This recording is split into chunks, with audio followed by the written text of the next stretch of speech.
Hello, good evening Enercon World. Welcome to my channel, Enercon World Explorer TV. Now, let's welcome to our second topic as we continue on the topic about real numbers. Now, tonight, we will discuss to you about how we are going to put an order on real numbers and how we could define and express the inequality. This is the characteristics that we are going to go deep so that you will understand it. Then after on that one, we will use the inequality in this real number, and we are going to put that one in bounded interval and also in unbounded interval, considering the real numbers in that conditions. Okay? Now, let's go back. How we can order, this is how we can order, by the way, this real number. This one is one of the property of a real number. Let's say, if we are going to use letter A and B as our real number,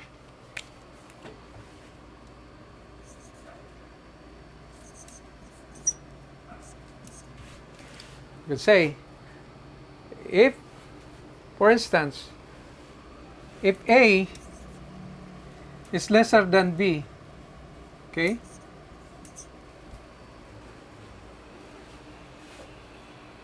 then definitely we would expect that B is greater than A. This is greater than A. Now, it shows the inequality that it has an order. Okay? So if A is lesser than B, definitely B is greater than A. So definitely, if we will get this one, we could minus B and A, we can obtain a positive result at the x-axis side. So on this way, as I will come back to you, we created an order of this real number. Okay? Then, expressing more on that, we say that we can express the inequality that A is lesser than or equal to B. Vice versa, if we reverse this one, or equal to A. Okay? Now, this one,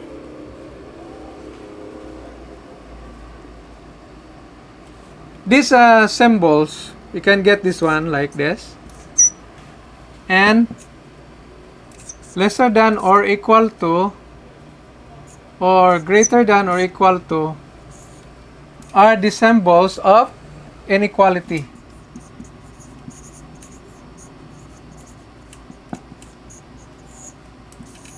Okay?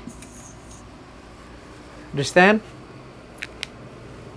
So this is the term that we have done in ordering the real numbers. Now, how are we going to express these inequality symbols through this real number? Okay? Can you express this one? Let's say, if we are going to express, interpolate this one, say for example, negative 2 is lesser than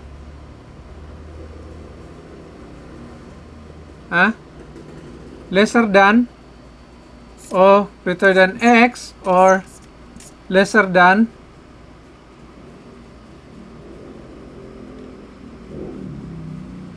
shall we say 2. Okay, let's put that one in a graph.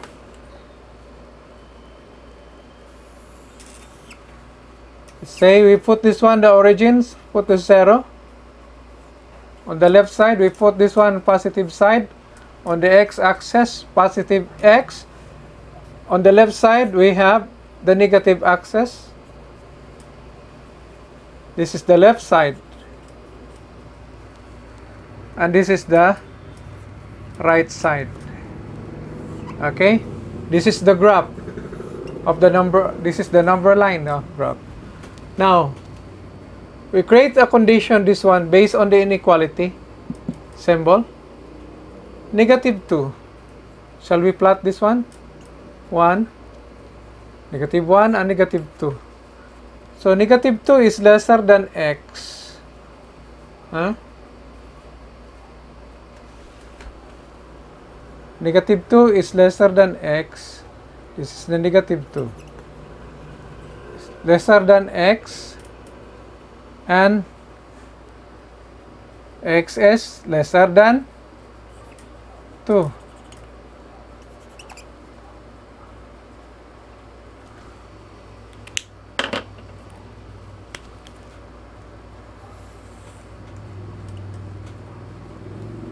Okay? We have done already this condition. Now, expressing this one in inequality symbol, we can get the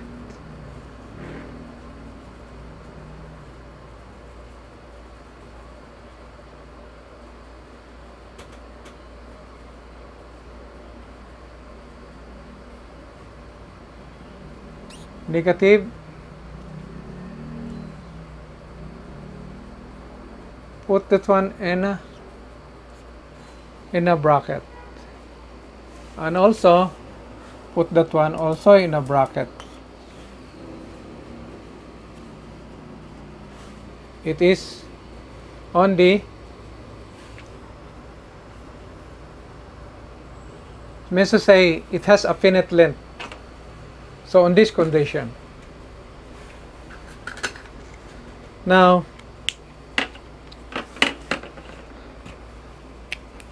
the other one, let's see on the another example. If we will say x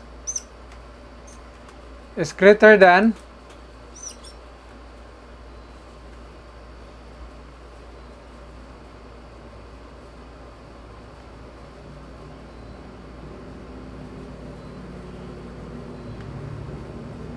pi. Okay?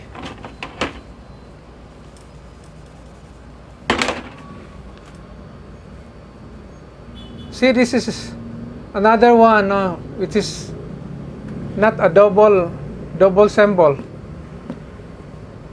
This inequality is not a double symbol. So when we say, let's learn with the graph. This pi is 3.1415. So let's create on the graph. Can you just get this one here? Okay. Say b x is equal to greater than pi. Let's express this one and the inequality sign here. This is x. This one is 0. Say 3. Now, the expression of this one, this is a irrational number. We say pi equivalent to 3.1415. So this is 1, this is 2, this is 3. This is 1 in the positive sign. This one in the right side. So when we say a condition, an order that x is greater than pi.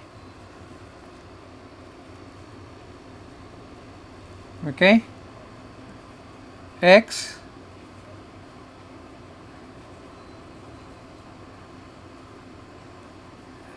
this one is 3 point, this is pi.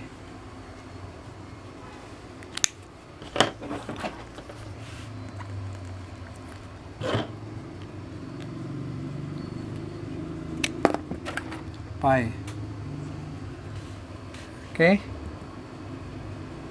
So on this condition, we'll see an expression of this just like that.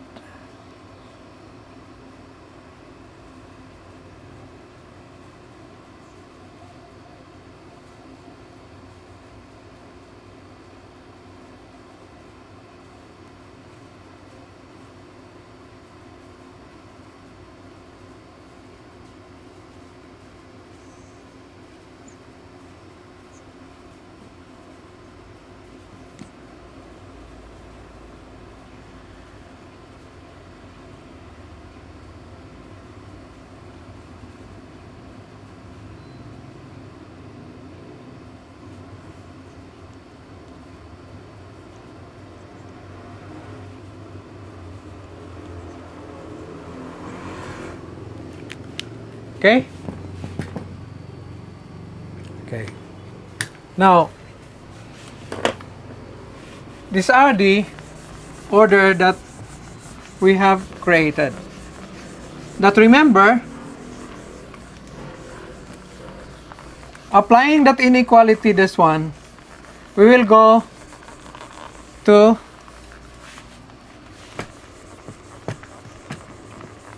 the interval.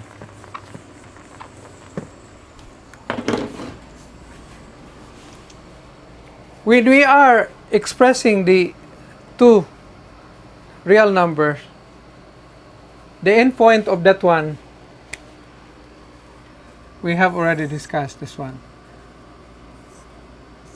We will say this is A and B. We will define this one, the length, magnitude. This is the interval. Okay?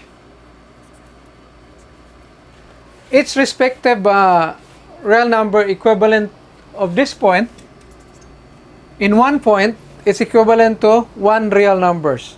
So for the two endpoint of that one, endpoint of this respective real number, this two real number, would be the interval. So this is the subsets of the two of the endpoint of the two real numbers. Understand? Interval. Now let's go to bounding and the unbounding of interval of the real number.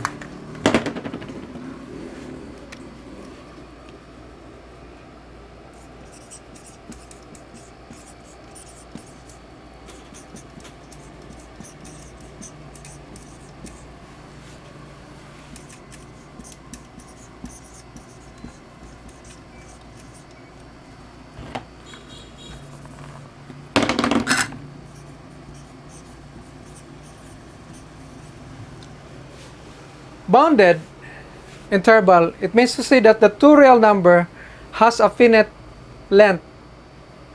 It means to say it is bounded, it has a condition.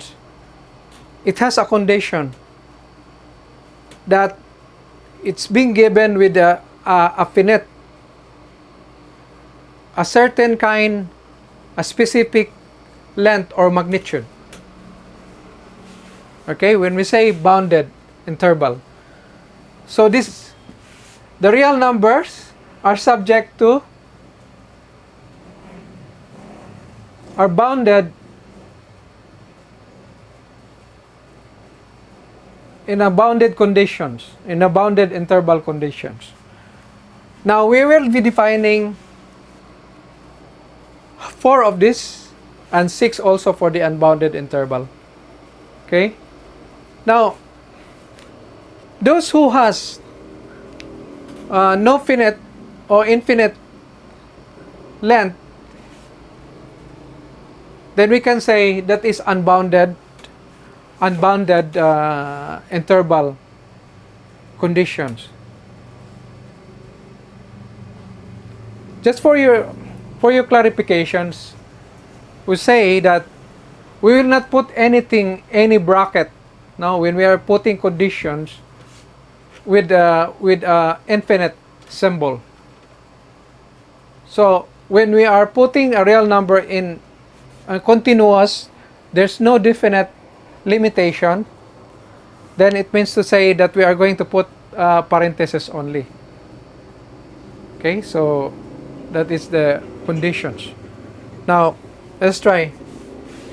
Number 1, let's say about the notation of this bounded interval.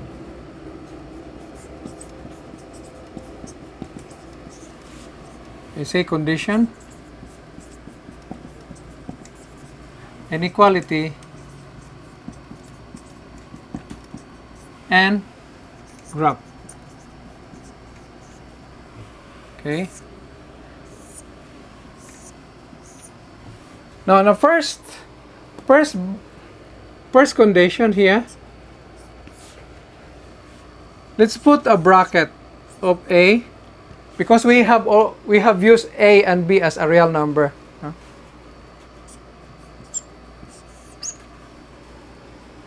So when closing this bracket means to say there's a particular specific value for that one, that it confirms beyond on that one, so it's being put to bracket. This one is a close condition. Now the inequality for this one is, say A is lesser or equal to X, or lesser to X is lesser or equal to B. Okay. Now number 2, we'll see a parenthesis of A and B. It means to say the condition is open. Now the inequality symbol of this one is lesser only, so to X lesser than B. The graph testify on this one, posing if this is A, if this is A, B, you see the graph B.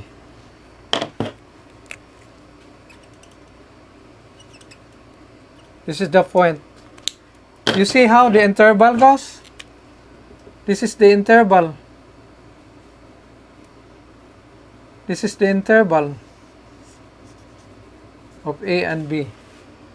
It uses with a bracket. So this is X. Okay? Now, on this A and B, you see, A and B, we put that one parenthesis only. It's open. It is not a double inequality sign. It says lesser A. We put A is lesser than X. So the value of A is lesser than X. You see? The value will put 0. This is X and this is negative. Now, if you are going to transfer on the positive side and this one on the negative side. For example, if we are going to put A and B here, as we have illustrated a while ago, the same vice versa. If you are going to put that one in 1, 2, or 2, or this one would be on the 3/4, no? 0.75, 3/4 portion. This one also, let's say 1.5 is a 1/2, 1.5 side. So this is the bounded area interval. But we understood that A has a lesser value or equal to value and x.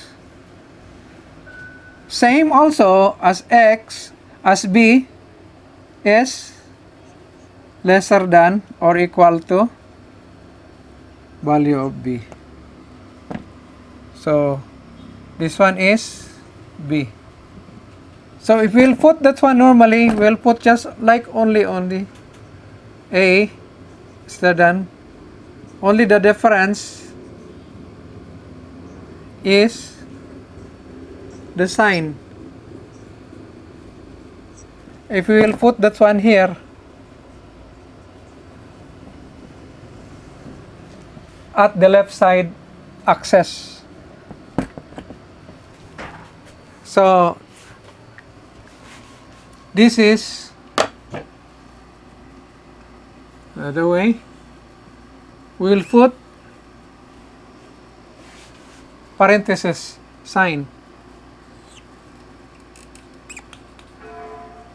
Since it is a positive real number, we go on this positive number and the x-axis. So say at A and B. I think this is a graph. Fine. Now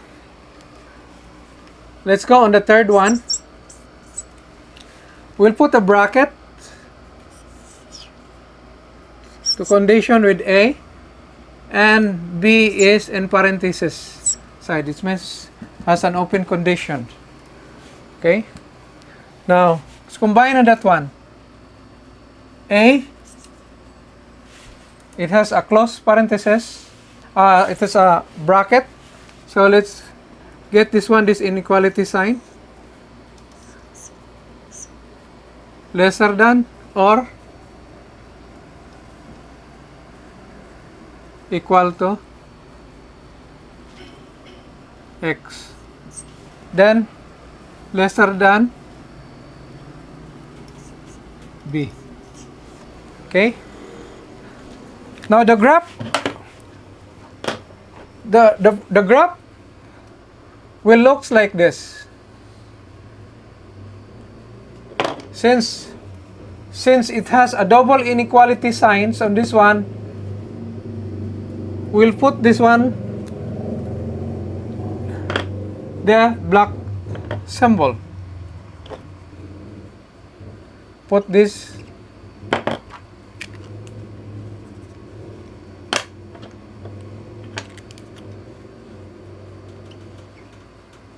since it goes to x.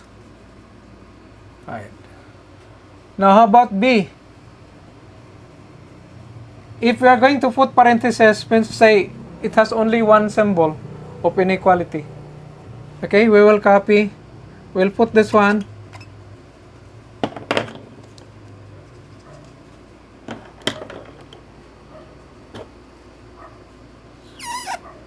Parentheses. Okay. Look at this one, the interval from A to B. This is the interval. Bounded interval is a combination of double inequality and single inequality.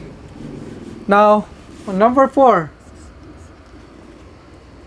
let's revert on this one. Let's go. A is parenthesis and B is in bracket. A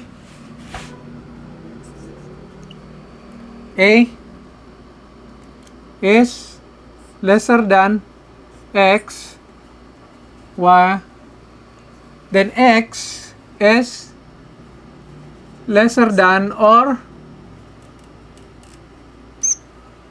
equal to B. Copying on this one, getting an examples of this bracket sign, we put the double sign. Now let's say how we'll put this one in a symbol. Put this one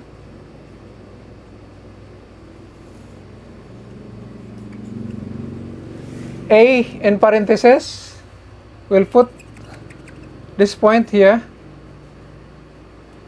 So we'll put this one parentheses, say A, and also B here, bracket.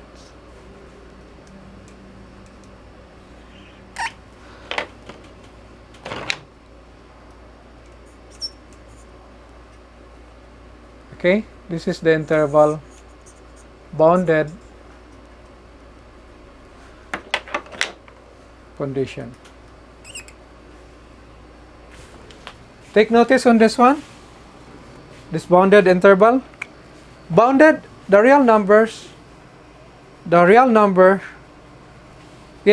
are subjected to these four conditions.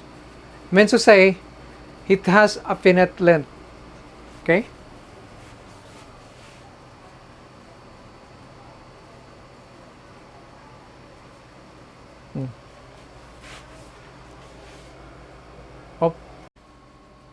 All right, let's continue our unbounded interval in a real number line.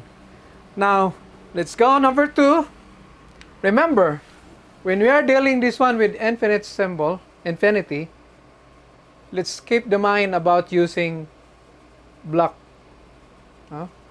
this block subsets.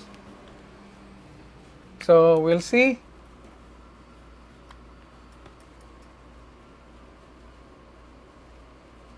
A infinity, close parenthesis. Now here, since we are using on this parenthesis, it is not a double sign. We will say A is greater than infinity. So on this one here, we will illustrate this one going to infinity. But here, since we are using a single inequality which is greater than A, we'll put this one as parenthesis.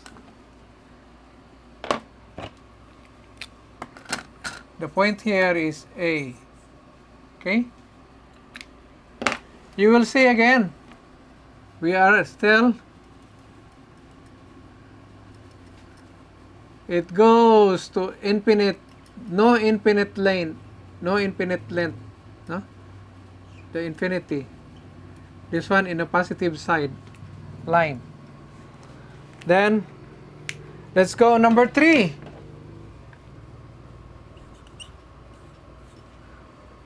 Okay? We are using reversing the negative infinity with B on the other side. So let's use this subset symbol. Okay? So use B is lesser than, using this one bracket, we go double inequality sign, than negative infinity. Okay, now the illustrations of the graph, will say on my left side, we go on the left side, say for example here, This is x. So we'll go on the negative side. So see there, since this is a bracket signs, we have a double inequality. We put here the b side. We'll put there the point here. We'll put the bracket the B, letter B is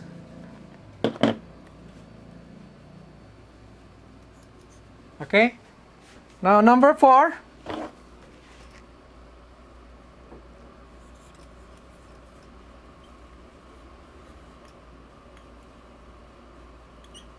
using the same parentheses.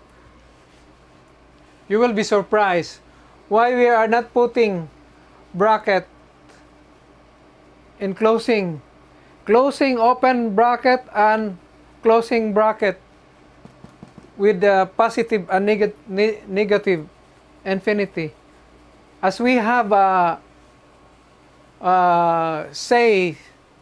told you earlier that you cannot put any bracket of negative and positive infinity because there's no interval, there's no restriction. The value of that one is unbounded. So we'll just put this one with parentheses. Okay? So here the inequality says only lesser than negative infinity. So it looks like that here.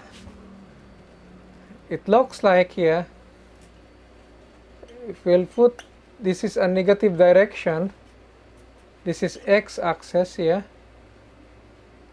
This is b. No, not the bracket side. It is a parenthesis. Sorry. It is parenthesis. Okay. Now on number 5, let's have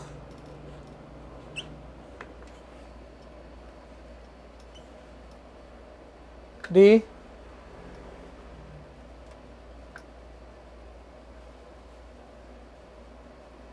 either we will put this one positive or negative infinity.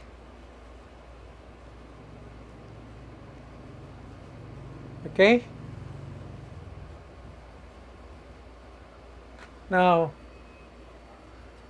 remember,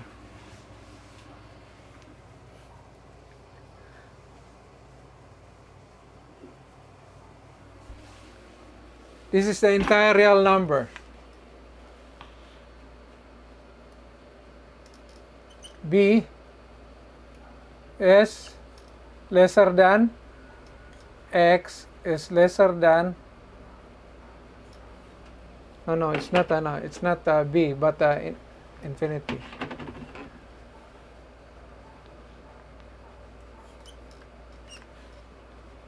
So negative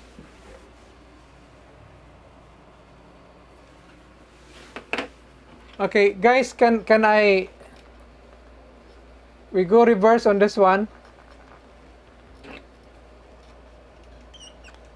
Go here on this positive, and this one would be in positive infinity. So the graph shows like this.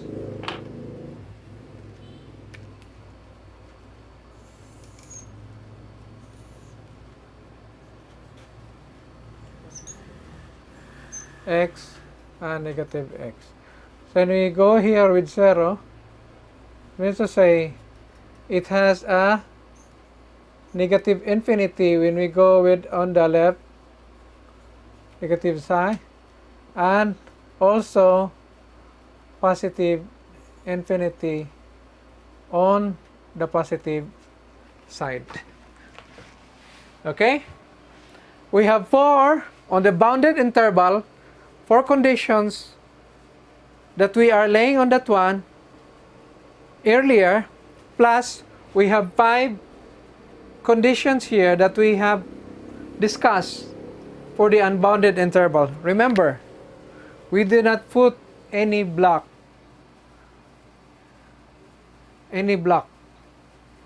for any infinite symbol, because the reason of that one, that negative and positive infinite symbols has no interval, it has no boundary. Okay? Thank you very much, and see you on my next vlog. Subscribe if you like it, follow on my Facebook. Don't forget to subscribe. If you have some comments, just put that one on your remarks down below. Thank you very much, and see you on the next vlog.